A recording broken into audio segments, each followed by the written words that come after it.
역대하 20장 1절에서 13절 말씀 제가 받들어 읽습니다. 그 후에 모압 자손과 암몬 자손들이 마온 사람들과 함께 와서 여호사밧을 치고자 한지라. 어떤 사람이 와서 여호사밧에게 전하여 이르되 큰 무리가 바다 저쪽 아람에서 왕을 치러 오는데 이제 하사손다말 곧 엔게디에 있나이다 하니 여호사밧이 두려워하여 여호와께로 낯을 향하여 간구하고 온 유다 백성에게 금식하라 공포하매 유다 사람이 여호와께 도우심을 구하려 하여 유다 모든 성읍에서 모여와서 여호와께 간구하더라. 여호사밧이 여호와의 전 셋들 앞에서 유다와 예루살렘의 회중 가운데 서서 이르되 우리 조상들의 하나님 여호와여 주는 하늘에서 하나님이 아니시니이까 이방 사람들의 모든 나라를 다스리지 아니하시나이까 주의 손에 권세와 능력이 있사오니 능히 주와 맞설 사람이 없나이다. 우리 하나님이시여 전에 이 땅 주민을 주의 백성 이스라엘 앞에서 쫓아내시고 그 땅을 주께서 사랑하시는 아브라함의 자손에게 영원히 주지 아니하셨나이까. 그들이 이 땅에 살면서 주의 이름을 위하여 한 성소를 주를 위해 건축하고 이르기를 만일 재앙이나 난리나 견책이나 전염병이나 기근이 우리에게 임하면 주의 이름이 이 성전에 있으니 우리가 이 성전 앞과 주 앞에 서서 이 환난 가운데에서 주께 부르짖은즉 들으시고 구원하시리라 하였나이다. 옛적에 이스라엘이 애굽 땅에서 나올 때에 암몬 자손과 모압 자손과 세일 산 사람들을 침노하기를 주께서 용납하지 아니하심으로 이에 돌이켜 그들을 떠나고 멸하지 아니하였거늘 이제 그들이 우리에게 갚는 것을 보옵소서. 그들이 와서 주께서 우리에게 주신 주의 기업에서 우리를 쫓아내고자 하나이다. 우리 하나님이여 그들을 징벌하지 아니하시나이까. 우리를 치러 오는 이 큰 무리를 우리가 대적할 능력이 없고 어떻게 할 줄도 알지 못하옵고 오직 주만 바라보나이다 하고 유다 모든 사람들이 그들의 아내와 자녀와 어린이와 더불어 여호와 앞에 섰더라. 아멘. 여호사밧이 온 나라를 하나님께로만 향하도록 합니다. 율법을 가르치고 재판관을 세우죠. 온 나라가 하나님 앞에 선하게 행하기를 여호사밧은 원했습니다.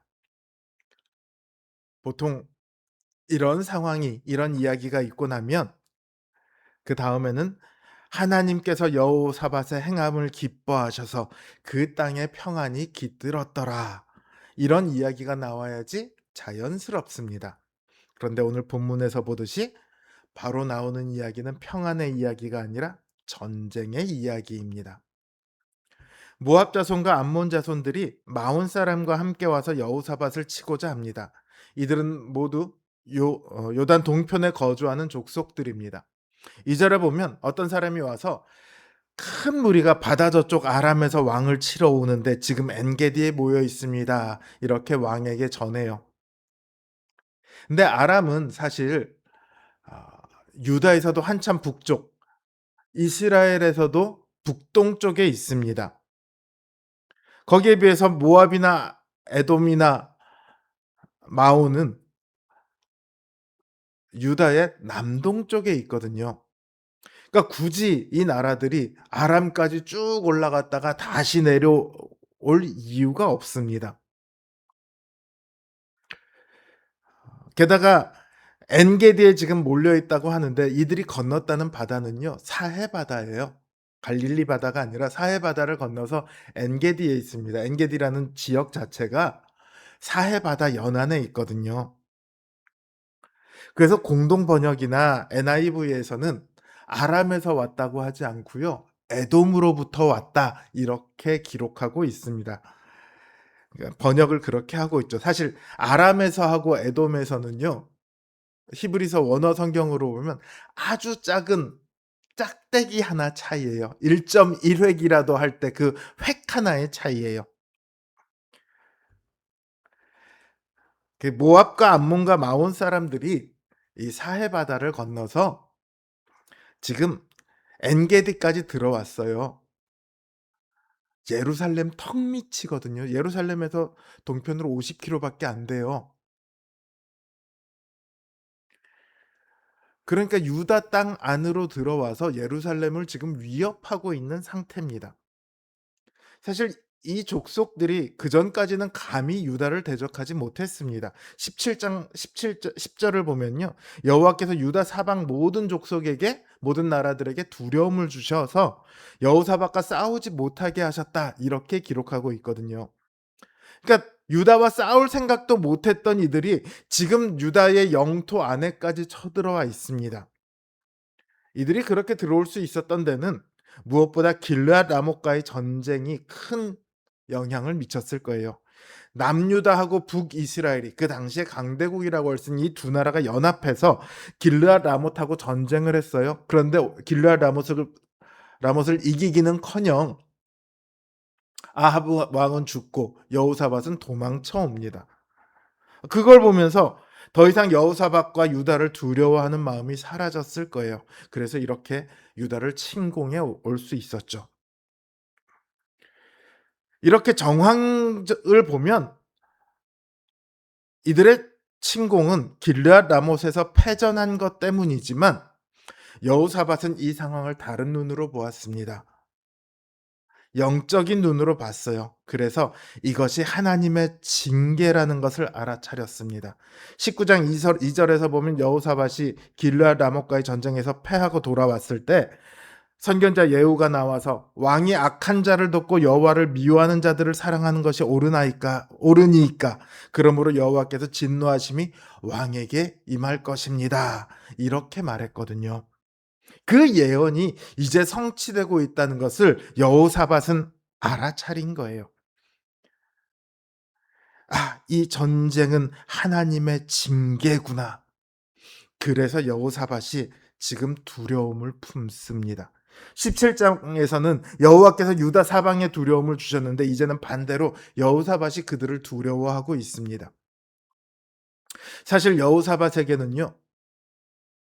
전쟁에서 패했다고 해도 여전히 100만에 가까운 100만이 넘을지도 모르는 군대를 가지고 있습니다. 그럼에도 여호사밧이 두려움을 품는 것은요. 적군이 두렵기 때문이 아니라 하나님의 진노가 두렵기 때문입니다. 그들이 아무리 힘써 싸워도 하나님께서 그들에게 진노를 계속해서 품고 계시다면 그들은 결코 이길 수가 없음을 알기 때문인 거죠. 그래서 기도합니다. 여호사밧의 기도를 요약하자면 하나님께서 우리에게 이 땅에서 살게 하셨는데 이 땅에서 성소를 건축하게 하셨는데 그리고 그 성소를 향해 기도할 때에 그 기도를 들으시겠다고 하셨는데 이제 적들이 와서 우리를 내쫓으려고 합니다. 하나님, 우리의 기도를 들어주십시오. 이 기도거든요. 자신들에게 주어진 평안이 사라질 위기 앞에서 여호사밧은 그리고 유다 족속들은 하나님께 간구합니다. 길르앗 라못에서의 전쟁을 통해 평안은 하나님과 함께하는 것 이거라는 것을 배웠었습니다. 그러니까 평안이 사라지는 것은 전쟁 때문이 아니라 하나님의 진노 때문이죠. 여호사밧은 하나님께서 언약을 따라 진노를 멈추시고 그들을 도우시기를 지금 간절히 구하고 있습니다. 여호사밧뿐만 아니라 온 족속들이 같이 구하고 있습니다. 만약 여호사밧이 이 큰 무리를 대적할 능력이 없어 주만 바라봅니다. 이렇게 고백하지 않고 자신에게 있는 그 100만의 군사력을 의지했다면 어떻게 되었을까요? 그들은 분명히 전쟁에서 지고 평안을 잃어버리게 되었을 겁니다. 여호사밧은 지금 자신이 해야 할 일이 무엇인지를 정확히 알고 있고 그리고 그 일을 하고 있습니다. 병사를 세워서 훈련을 시키고 무기를 준비시키는 것이 아니라 적들을 대적해서 전략을 짜고 싸울 준비를 하는 것이 아니라 온 백성과 함께 하나님 앞에 나아가 간구하고 있습니다. 이것은 두려운 상황에 처했을 때, 위기가 닥쳐왔을 때 우리가 해야 할 단 한 가지의 원리입니다. 아무리 우리 앞에 놓인 상황이 어려워 보일지라도, 아무리 대적이 강대해 보일지라도 우리와 언약을 맺으신 하나님은 온 우주를 창조하시고 다스리는 분이십니다. 해결하지 못할 일이 하나도 없으십니다.